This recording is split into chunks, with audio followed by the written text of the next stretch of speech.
again.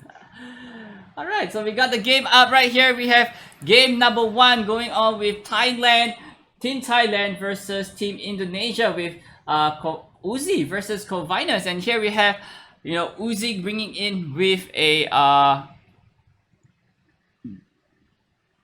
Darius This is the Harrowing. harrowing Yep, list. Darius Harrowing list, and Corvinus is bringing in TF Gangplank. Yes, this is TF Gangplank, and the TF Gangplank that I think it's revolving around Riptide Rex. It's not the TF Gangplank that you usually see on ladder where it runs the Noxus splash and you're trying to at some point aggro your opponent. Of course, it's not full aggro that deck, it's mid-range aggro, but it's still a deck that can go very fast if you need it. And it also has the luxury of going for the removal as well. And Twisted Fate is so flexible because you can use it to finish the game, you can use it to buy you some time if you are in a dire situation, you can use it to stop the aggression, to stop your opponent blocking with something, and you have a wider attack. It's so many options.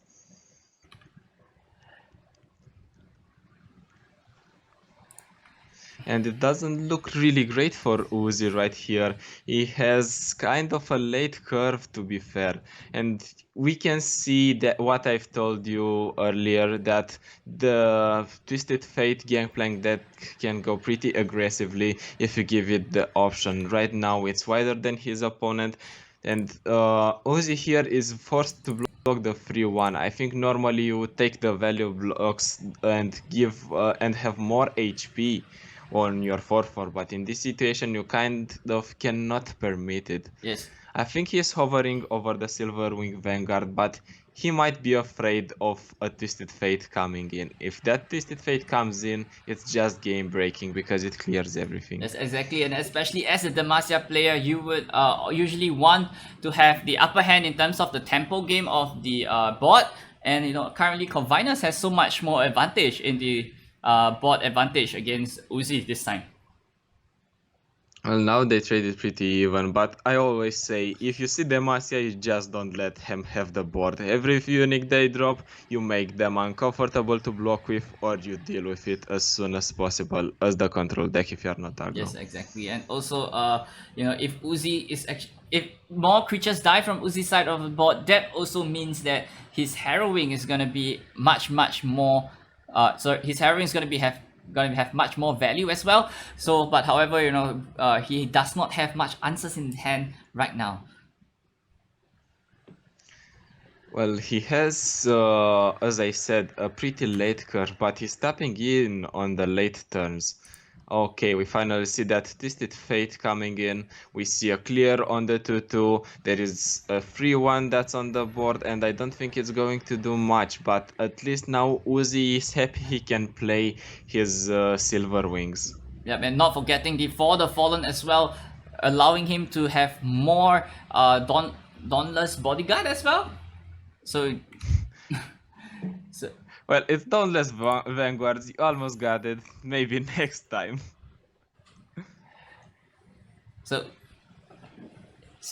And this is a very good synergy as well, because if your Dauntless Vanguards somehow die, I don't know, maybe your opponent runs Shadow Wilds and he goes for Reanimation as well, or maybe he just has a way to trade with the board, you don't really mind because you have Harrowing at some point if you get it, and then you can bring stuff back. Right, and a huge static shot coming in from Corvinus, killing in both the Vanguards. And For the Fallen, I think we need to mention that this list runs pretty late spells. It's running For the Fallen, which of course is being discounted. It's running reinforcements that provide you with additional fuel on the board, and then the Harrowing and Reanimation. But we see no single combat, no concerted strike whatsoever. Yep, and here is a huge swing coming in from Uzi, bringing Corvinus down to 8 health on the Nexus. It seems like Uzi might have his upper hand. What do you think, Casmin? Yeah, that's the dirty thing I was talking about. If you have your Demacia player having a board, it's GG. You can go home. You can go to sleep already. It's over, my friend. So, but however, with 9 mana available for Convinus, he could be able to deal with the Citra as well, right? Well, I think he is going to be able once he levels up his Twisted Fate, and he is happy because he can do that. As I said, his opponent doesn't have a way to punish units. His opponent is just playing spells that summon or kill units on a large scale. There's no single combat, there's no concerted strike.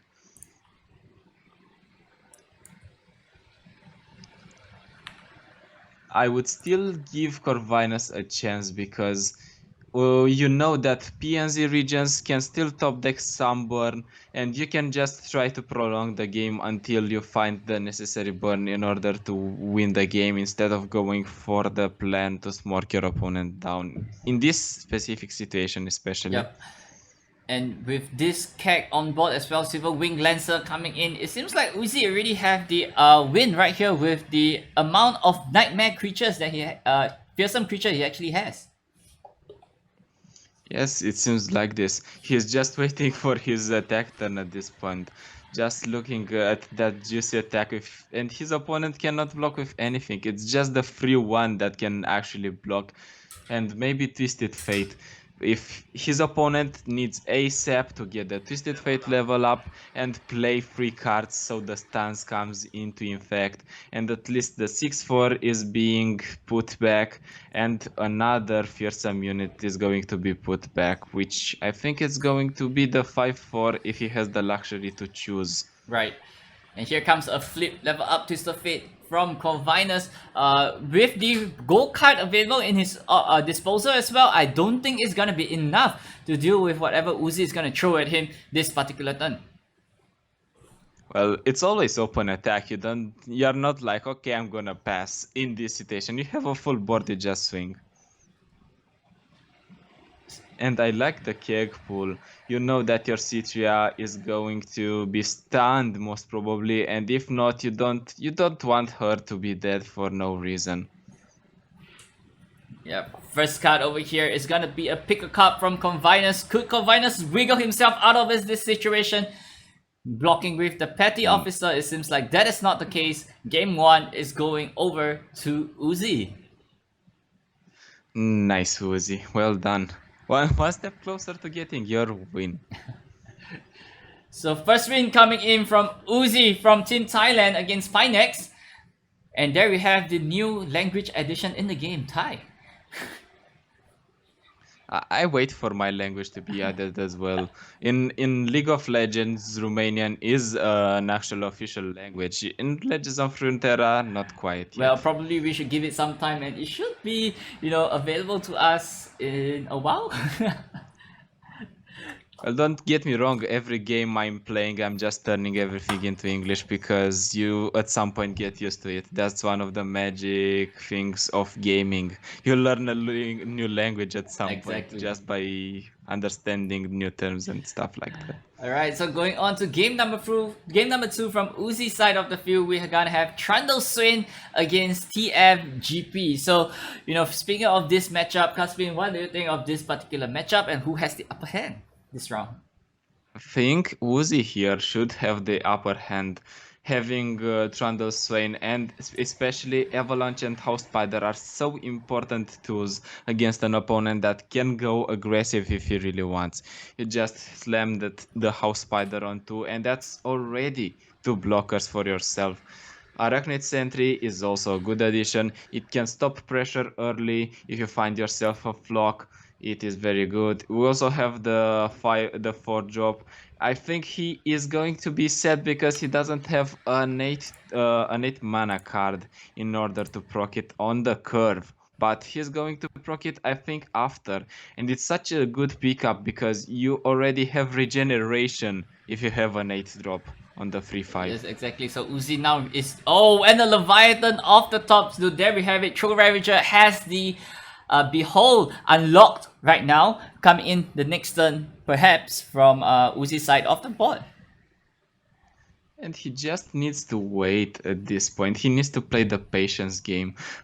Also, the Pour of Light. That's going to not get damaged by at least one spell, so Avalanche is not doing anything. I'm curious if this one damage from the Pour of Light might be important, depending on how Uzi decides to block. And he gets the Troll Ravager on the curve. He has the Leviathan, so that gets regeneration, and from now on it's gonna be interesting because Corvinus cannot attack at his own free will, and the second Troll Ravager and the Trundle, he has all the regeneration that he has.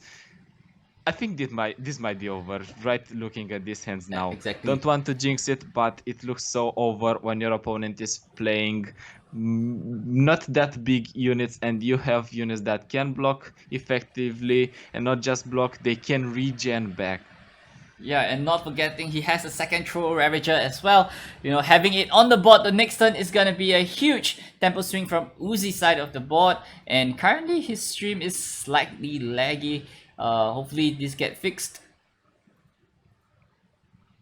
Yeah, we hope so. Also, this also synergizes very well with Avalanche because you are not afraid of your units getting damaged. They have regeneration. You're just getting the whole HP back. Even if your opponent decides to go and remove one, he cannot remove them both. Every deck has limited removal. Exactly, and also with the Depth Sand as well to answer the CAC if anything goes wrong, attacking with the GP. Do you think that this blocking the GP is actually effective? I think so, because you don't really care about your Trundle surviving here.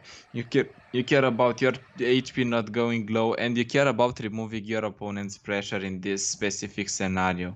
If you manage to do that, if you manage to keep your opponent in check at all times, you are good to go as the Trundle Swain here. Yeah, passing the turn back to Corvinus with a static shock coming in, gonna kill two of his troll, knocks him further, or Death's Hand on the cat could be a answer to save the Troll Ravager as well. Well, it could be the case, but I think if you have the free 5 there, it's just safe. You want to get GP out of the way anyways. It's just a matter of how does he want to do it. Maybe with Noxian Fervor, so he preserves an additional unit, but he doesn't go for that, as you can see. Yep, and a Trotron off the top from Uzi going for the open attack. Could Corvinus deal with this particular attack as well? Well, he might not represent much on the board, but he has a pretty scary hand and a pretty wide hand. He should have a lot of options, and maybe if the Riptide Rex comes in, it can potentially switch the sides and make Corvinus be the favorite in this match. I think that's your game plan at this point. When your opponent has so much regeneration, you just hope you survive until turn 8, and then you slam Leviathan. Your opponent might not be able to keep a board, and then you kind of win. Also on turn 8, as Uzi, you don't really need to rush, to be fair. You can just play the Ice Pillar, which is somehow of a soft pass because you pass the action, you get to drag something, and then you can play your Leviathan.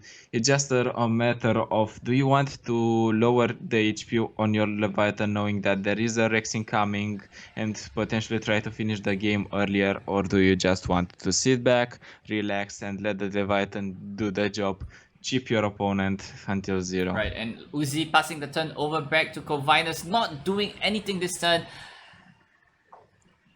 Why do you think that Uzi actually went for this particular pass? He could play for the Arcanoid Sentry and maybe even out the RNG from the Riptide Rex as well. Well, he is not really in the situation where he needs to hurry, especially with his hand. He can always wait. Now he can go for the Avalanche safely because his opponent used removal on something that already dies. I think he wanted to tempt his opponent into removing something, wasting some mana, and that paid off because his opponent used the parlay not really effectively because this Avalanche came down and it is just going to clear the board regardless. Yes, and if Corvinus doesn't have the Riptide Rex coming in the next turn as well, you know, Corvinus might be in a really bad position going in. Well, he can have the Mystic Shot to clear the free two, and I think that's why Uzi didn't really push or didn't really pull on the trigger, because he was scared of his free two actually not surviving.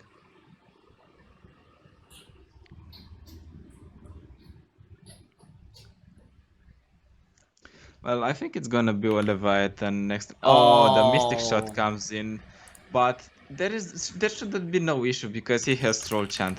This one always survives.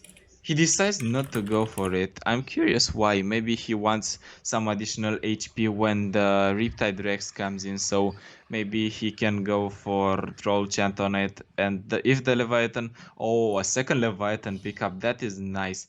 And if you're Corvinus here, you can just play the 08. Not if you are Uzi here, you can just play the 08 because it's additional jump blocking material for the Riptide Rex when it comes. And if you are Corvinus, I don't really know what he can do. He can go for this now and try to get some damage. Or he can wait for his opponent, but the longer he waits, I think the longer he is in a worse situation. And we see the oh, Riptide Rex come in. The Ice Pillar is tanking a lot, but I think it's still not enough for Riptide Rex. I think he needs more than just one in order to have an actual real shot at this game. exactly. And with all 7 shots going in onto the Ice Pillar, it seems like the Leviathan is going to be a very good drop for from Uzi's side as well. Nothing can save this pillar from this Rex, but you know the Leviathan would be able to save himself. Would be able to trade very Well, well with the Rex the next turn as well. I don't think his opponent ever attacks with the 7-4 unless maybe he has the one of the two parlays, but we've seen one parlay being played already. It is highly unlikely that there is another one, and even if there is another one, his opponent has Troll Chant, so the Leviathan is not going down anywhere, and even if the Leviathan gets removed, his opponent has a second one, and that's so hard to deal Yes. with. He can even go in with this Leviathan if he wishes to do so. Or you know, he could go for the Swain, and Swain would match up really well with the Harsh Winds going in for the full the unblocked damage as well. As you know, Swain has Night Fearsome, so creatures with 0 attack could not block Swain. Yes, but I think he just doesn't want to get his Swain on the board because his opponent can go for the make it train instead of the parlay, and he always gets the chances to hit, right? It's always 2 units on the board. His opponent goes for make it train, and then he goes for another Riptide Rex. I think that's why he is afraid. And he can always decide to go for another Leviathan, put some more stats. One Leviathan is guaranteed to survive, and then just chipping his opponent. Right, going in for the attack with the Leviathan. Will Corvinus block? And seems like Corvinus will be blocking the Leviathan with the Riptide Rex. Cho-chan coming in. Leviathan survives this trade. Yeah, this trade is pretty safe. You don't really commit much. You also pass the action. That's what I love about it. You have another Leviathan already, so you don't need to rush it. Your opponent is put on a clock. So Corvinus passing the turn. Uzi has the upper hand right now on the board, passing back to Corvinus. And Uzi really didn't have any particular reason to play another Leviathan there, seeing that his opponent, as the aggro, or at least more aggro lineup, is not developing or he's not playing cards. He can safely pass every time his opponent decides to not do anything and just slam Rex and just slam another Leviathan when he gets a good chance, or just wait until his opponent's HP goes down to 0 because the Leviathan is always going to chip him for free every single turn. Yep, and here comes the Death Slam going in onto the deckhand as well. What could Corvinus respond with this particular move from Uzi?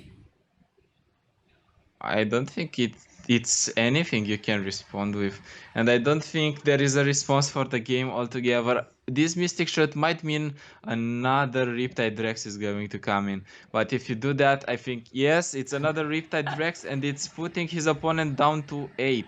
Does Corvinus have enough to finish the game with maybe some additional burn or some unit burn? But however, Corvinus is not gonna attack this round when Uzi's Icewheel Archer meets. And also a second Leviathan coming in, dealing 3 more damage to Corvinus' Nexus, bringing him down to 7.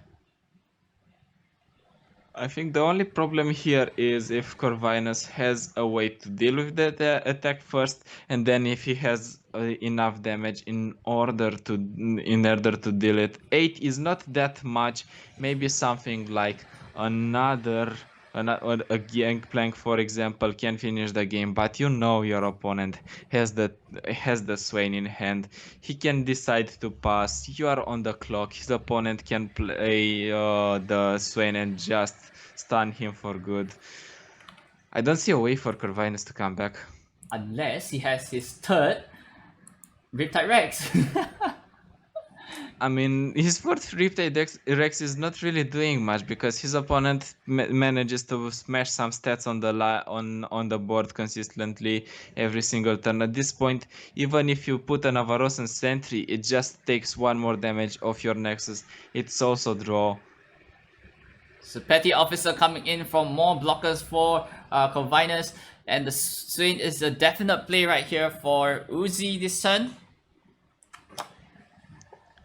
Well, hitting with Swain is not really a big deal because your opponent has the free one that he can block with. The problem is the other units that can get in as well, and the big major problem is the Leviathan that's always going to do damage. It's pretty sad, but I don't think Corvinus here has a chance to come back. Yeah, with 8 mana available at his disposal, and it seems like Corvinus' deck has no much creature removal as well, other than Plunder triggers. So it seems like Uzi has this in the bag. Well, he managed to establish himself early on the board.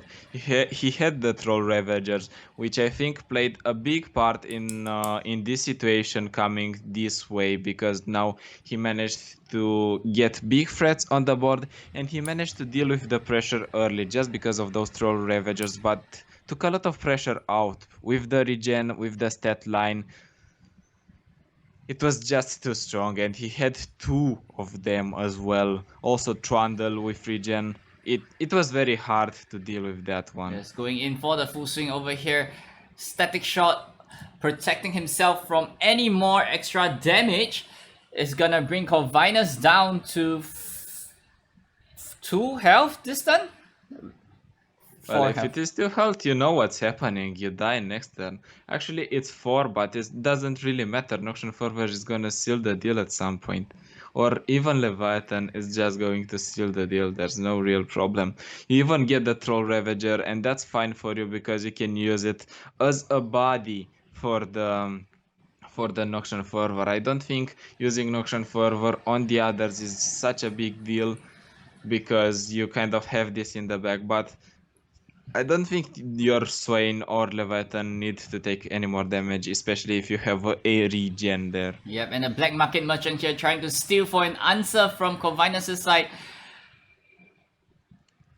And Uzi knows he can play units at this point because it's not really something that can happen on Corvinus' side. Even if he Riptide Rex, the second he sees the Riptide Rex, he can go Noxian Fervor, and that's the win. Yeah, but anyway, that's it. Corvinus is tapped out, and with the Noxian Fervor in Uzi's hand, it's gonna be game over for Corvinus, and that's 1 point for Team Thailand.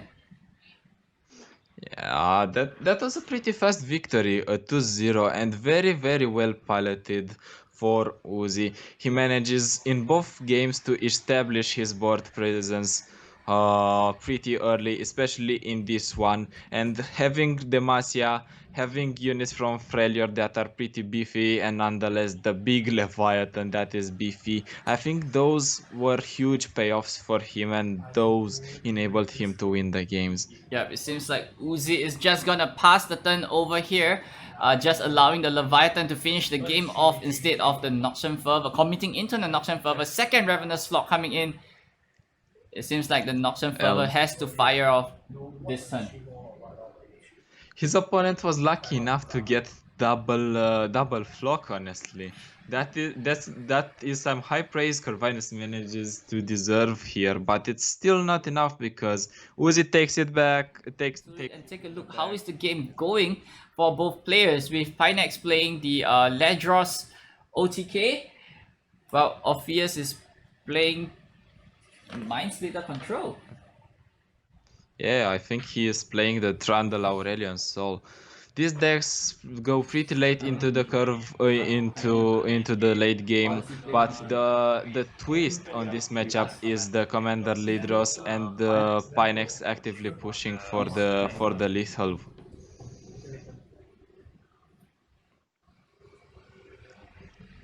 Right now, though, Orpheus managed to stick himself the Mind Splitter on the board, and we also see the tech with the Sejuani. I think it was originally a tech to counter Lee Sin, but it's a good tech nonetheless, and we see the same tech for Sejuani on Pinex's side.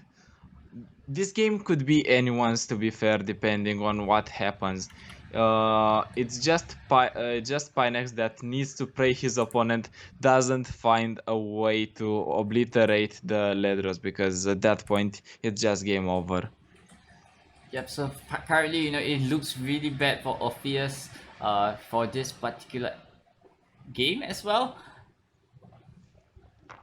Well, as I said, it's pretty balanced. It just matters if he manages to get some silence for Ledros. We don't really know because we just went in the game what the Mind Splitter hit. Yep, and the second Sojourn It from seems like Orpheus.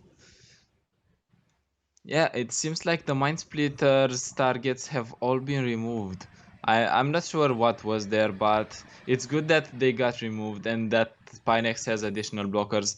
Also, he can always block with Ledros, and I think the Ledros win condition might be the win scenario here, depending of if he can manage to survive this attack. I don't know. Let me quickly check if he has some freeze effects in order to survive.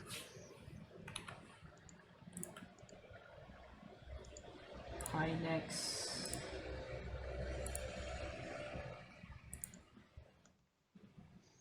So yeah, so coming Pinex side, he has 2 copies of Harsh Winds available in his deck as well for this particular attack. So blocking the Trundle with the Ledros. Also, Unspeakable Horror might save him on this attack, because if Unspeakable Horror happens on the Nexus, it's just going to stun every. Oh! Oh, Speaking of which, he just manages to get that one and manages to survive another turn. Manages to kill a Trundle, kill a Mind Splitter, a pretty hefty Mind Splitter at that, and it looks like he is back in the game. I don't know if HP really does matter in these matchups, because it's usually a big unit swing or a unit swing from Pinex plus Atrocity. sure, that's a huge horror coming in from Pinex, and it seems like Pinex coming in with the Trundle as well. Orpheus is in a very, very tough spot right now.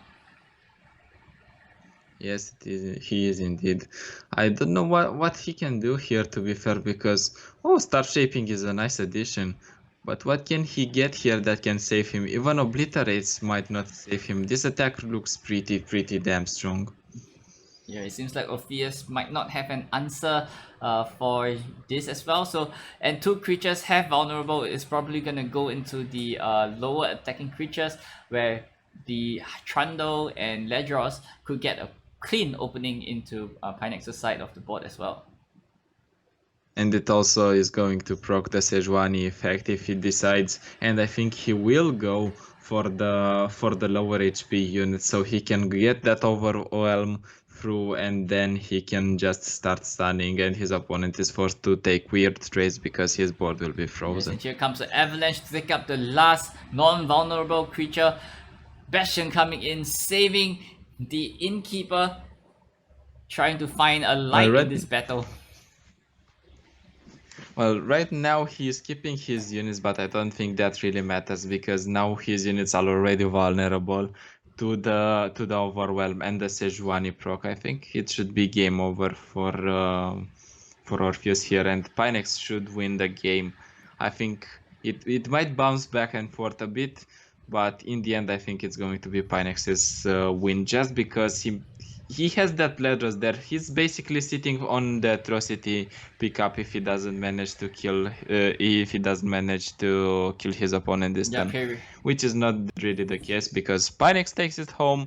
He's I would say the more aggressive control is, but it's not really aggressive, takes the game.